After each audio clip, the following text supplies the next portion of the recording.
Awal perjalanan, dari Hindia Belanda menuju kemerdekaan. Sepak bola telah hadir di Indonesia sejak era kolonial Hindia Belanda. Timnas Indonesia, yang saat itu bernama Hindia Belanda, mencatatkan sejarah sebagai tim Asia pertama yang berlaga di Piala Dunia pada tahun 1938. Di bawah asuhan pelatih Johannes van Mastenbroek, Hindia Belanda menghadapi Hungaria di babak pertama. Meskipun kalah dengan skor 0-6, momen tersebut menjadi tonggak sejarah penting bagi sepak bola Indonesia.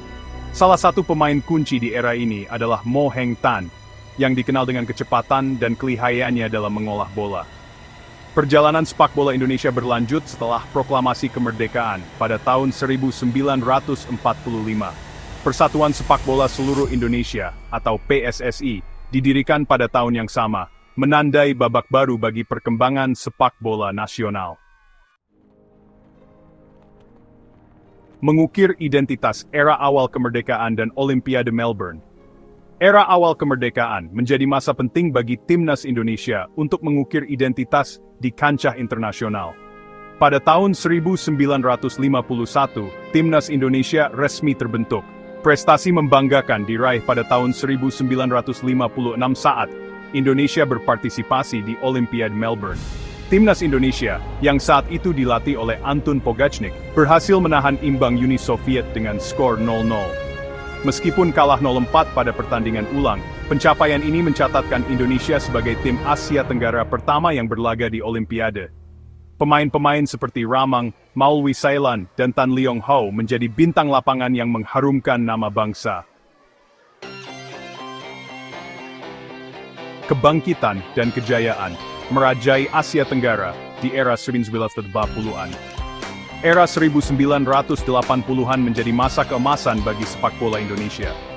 Timnas Indonesia meraih berbagai prestasi gemilang, terutama di ajang SEA Games. Di bawah asuhan pelatih Endang Witarsa, Indonesia berhasil meraih medali emas SEA Games pada tahun 1981 dan 1987.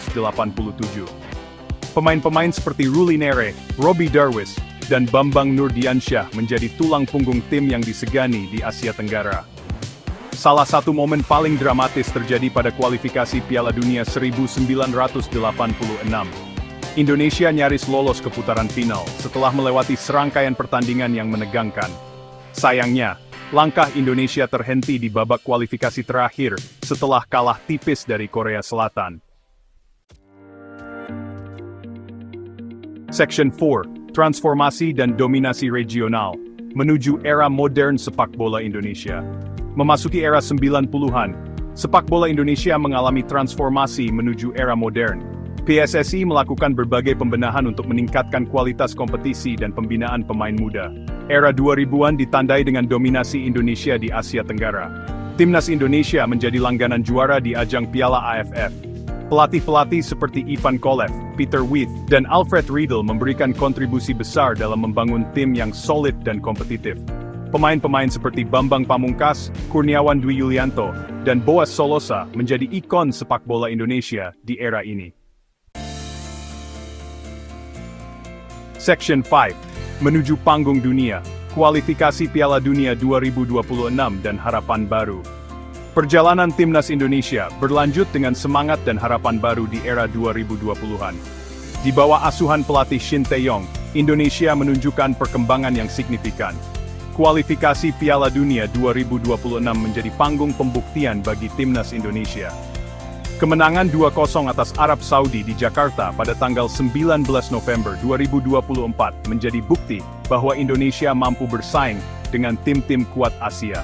Meskipun kalah 1-5 dari Australia di Sydney pada tanggal 20 Maret 2025, semangat juang timnas Indonesia patut diapresiasi. Perjuangan masih panjang, dan harapan untuk lolos ke Piala Dunia 2026 tetap terbuka lebar. Dengan dukungan seluruh rakyat Indonesia, timnas Garuda diharapkan mampu menorehkan sejarah baru di kancah sepak bola dunia.